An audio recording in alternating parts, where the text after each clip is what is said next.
Have you ever felt like you have this insatiable curiosity for life? If so, I want to welcome you to the Brunson Experience, a show about nothing in particular, but everything all at once.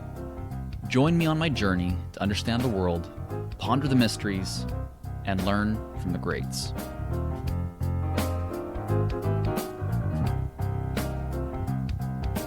Meditation is not just a woo-woo practice that allows people to levitate, even though levitation is one of my favorite benefits. I've been doing two things very consistently for several years now: daily exercise and meditation. And over time, I found super surprising benefits from each of these. But the big question we're going to be answering today is really, which one is more important? So full disclosure, I'm not sure what the answer is for you, but I'll share some findings as well as some of the crazy benefits I never saw coming. I'll share what I consider the metric of meaning in my life and how meditation kind of fixes that. I'll talk about best practices and ways to get more out of meditation. And lastly, we're going to do a breakdown of all of my morning routine and evening routine activities and look at which ones have the most direct impact on the quality of my life. For most of my life, I really deeply believed that happiness was the main measure of success in my life. I think of chasing happiness similar to trying to find a romantic partner who's going to be the source of all your fulfillment. It's not realistic, and often the attempt of it leaves us worse off than before. I've heard someone say that happiness is a terrible goal but a wonderful side effect, and I agree with that profoundly. Now, why on earth am I talking about this, and what does that have to do with meditation? All day, every day, marketing tells us that if we just buy a certain product, then our kids will love us. If we just get this new car, then we're going to be less lonely. If we don't have a romantic interest in our life, we just have to buy better clothes or look a certain way. And so those things tend to manipulate the way we see things, and they don't actually get us happiness. They just give us a band-aid solution for whatever emotions we're not dealing with. So meditation for me is how we separate these complex emotions and deal with them in real time. So here's an example. In my own life, I'm single, and so with that comes a natural interest in finding a romantic partner. Now, if I were to listen to social media and all the marketing that I see, I would believe all I need is a nicer car, more money, better clothes, and a bigger house. And it would tell me that if I could find a girlfriend, all my problems would just go away in a second. And that's just fundamentally not true. And the worst part about it is that as I continue trying to buy stuff or trying to buy away my emotions or do these, frankly, unhealthy behaviors, it actually makes it harder for me to find a romantic partner. And the worst part is that all it does is makes me more needy and more desperate.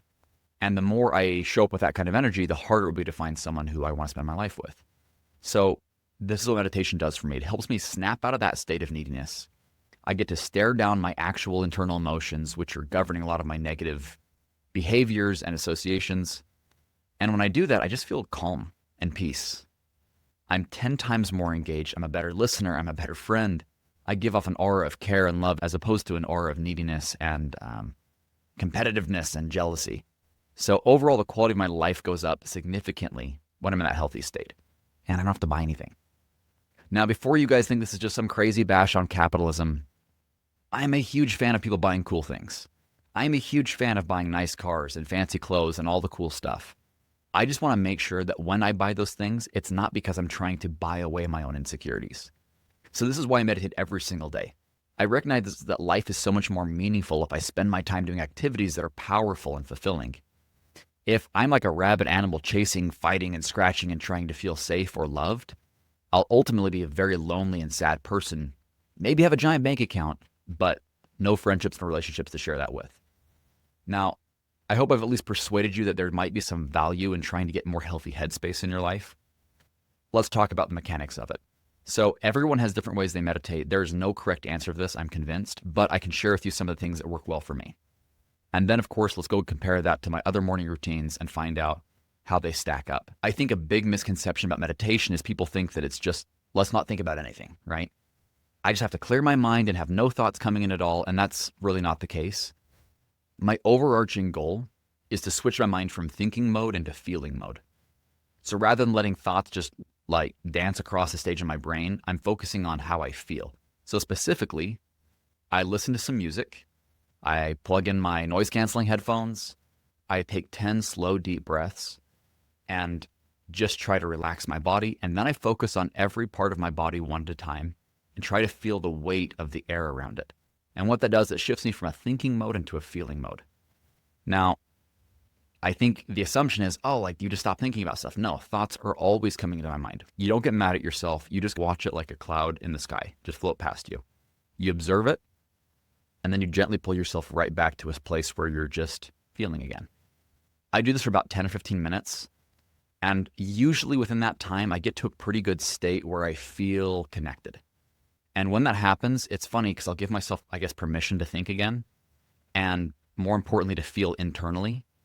And it's crazy which emotions just come to the surface. Things that I hadn't really thought about. I'll have something that happened earlier that day where I was on a phone call and that pit in the stomach that happens.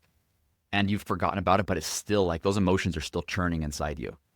And so it's cool. I'll have that happen. The emotions will rise to the surface and I'm able to just deal with them in real time and go, okay, what am I feeling? Now, again, I'm not trying to control those emotions. I'm not trying to get rid of them or banish them. I'm just observing them. And this will feel very counterintuitive because your thought is, no, those are bad emotions. I have to get rid of them. And inside the world of meditation, there is no good or bad emotions. There's just emotions. And if you want them to not control you, you just have to observe them. Give them space to show up on the stage, let them do their act, and then they'll leave. If you try to repress them or bottle them up, they just get stronger. So I do that. I let the emotions come up. I let all the things that I feel or all the things that might be motivating me in negative ways, let those bubble up to the surface.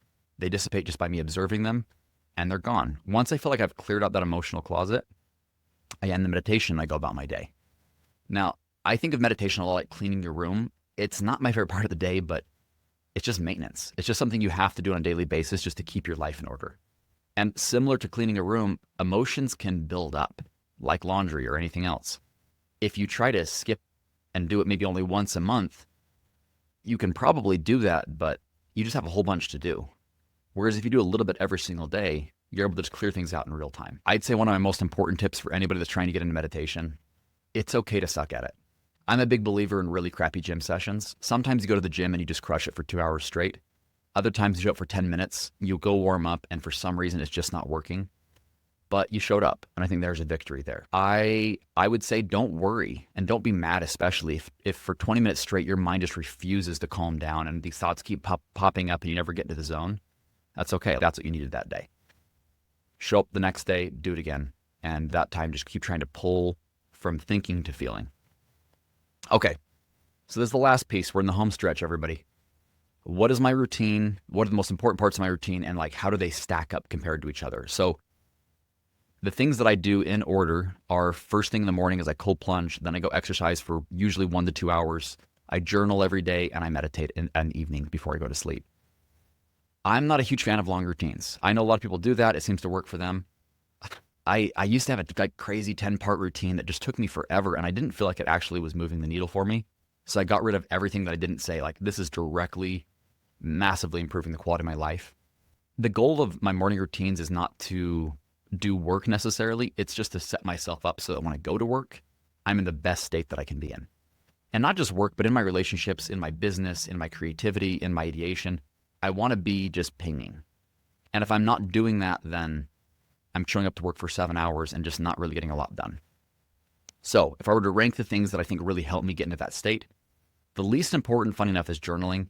I do that one actually mostly because it does do some things with helping me reflect on my day and ask myself what I'm feeling. And often emotions will bubble up from that. So I do it right before I meditate, actually, as I just do a quick journal session. It's super short, very quick history, but it allows me maybe 5 years from now, I'll be able to go, oh, what happened that day? And I can start piecing together certain memories by having small little notes.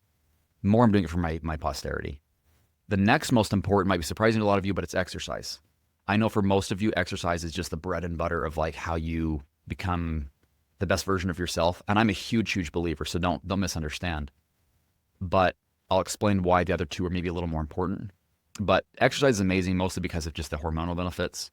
I think I have higher clarity. My brain seems to work better. Everything seems to just function better. And as amazing as it is, I think cold plunge is even a little better for me than that. Not because of the overall benefits being more significant, but because of the time. The gym takes me, again, 1 or 2 hours, but I get a very similar amount of mental clarity and other things that are cooking within 3 minutes of cold plunging. So if I had to choose between one or the other, I would do cold plunging without question, just because in 3 minutes I get an enormous amount of benefit. And I'm not a morning person. I know some of you guys are, and that's amazing. I usually hate everything for the first 30 minutes of the day. If I cold plunge, that evaporates. If I wake up depressed, which for sometimes like just happens, and I'm like, I just do not want to do anything today. If I cold plunge for 3 minutes, it evaporates. So my thoughts on that. And if you guys want to hear more about how I do my cold plunging, or I even built my own cold plunge and it's pretty easy to do, I'd be happy to make another video on that. Just let me know in the comments. All right. So last thing on my list, as you might have guessed, meditation. Truthfully, my meditation is really hit or miss. Some days I get absolutely nothing out of it. Other days I've got tears pouring down with gratitude. I'm really feeling things. It's just really hit or miss. But I think the point is the everyday is where the power is. Giving myself just even 10 to 20 minutes just to let myself not be in fight or flight mode is really powerful. And there's a whole lot of science that I'm not even touching into that I've studied on. But fundamentally, that is the problem, is that we're always in fight or flight mode. And meditation just for a second pulls us out of that and lets our brain just relax. So again, meditation is powerful because it just allows you to be present. Meditation practices are really simple. Don't overthink it.